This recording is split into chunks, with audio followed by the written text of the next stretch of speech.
L'agriculture familiale n'est donc pas qu'une petite agriculture diversifiée, ou encore une agriculture qui produit sur de petites surfaces et sans équipement. L'agriculture familiale, lorsqu'on lui en donne les moyens, peut aussi être très moderne et très productive.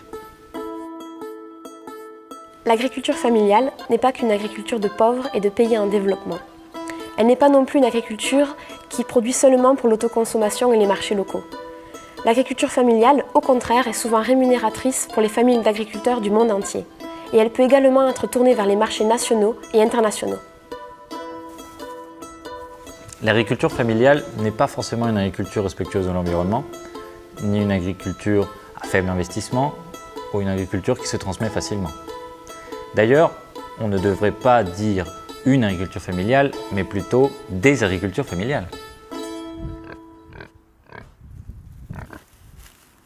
Les agricultures familiales évoluent dans une multitude de contextes écologiques, économiques et sociaux. Mais dans leur diversité, elles ont pour point commun de gérer leur main-d'œuvre et leur patrimoine de manière singulière. Elles équilibrent leurs investissements entre le développement de la ferme et l'amélioration du bien-être de la famille, tout en optimisant l'emploi de la main-d'œuvre familiale. La nature familiale de cette agriculture en fait donc un très bon régulateur du marché du travail. Si le caractère familial définit une forme sociale, il ne dit rien des modes de production pratiqués sur les exploitations agricoles. Ce caractère familial suffira-t-il alors à répondre à tous les enjeux de demain ? Au cours de l'histoire, la plupart des pays dits développés ont soutenu leurs agricultures familiales et les ont orientées vers le marché national, posant ainsi les bases d'un développement économique solide. C'est le cas de l'Amérique du Nord lors de la conquête de l'Ouest, de l'Europe occidentale ou encore du Japon d'après-guerre.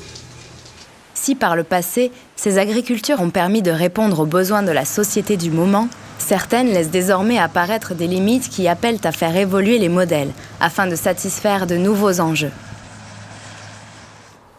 Il ne faut pas cracher là-dessus, sur la révolution, sur cette révolution-là qu'il y a eu un moment en agriculture.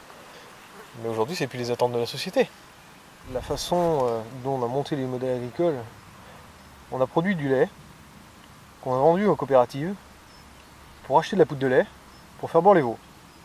Bon. Tu produis du blé sur ton exploitation que tu vends à la coopérative pour racheter de l'aliment qui revient chez toi. Il y a quand même des choses qui ne sont pas cohérentes là-dedans. Comme toutes les formes d'agriculture, ces agricultures familiales sont confrontées à de nombreux défis.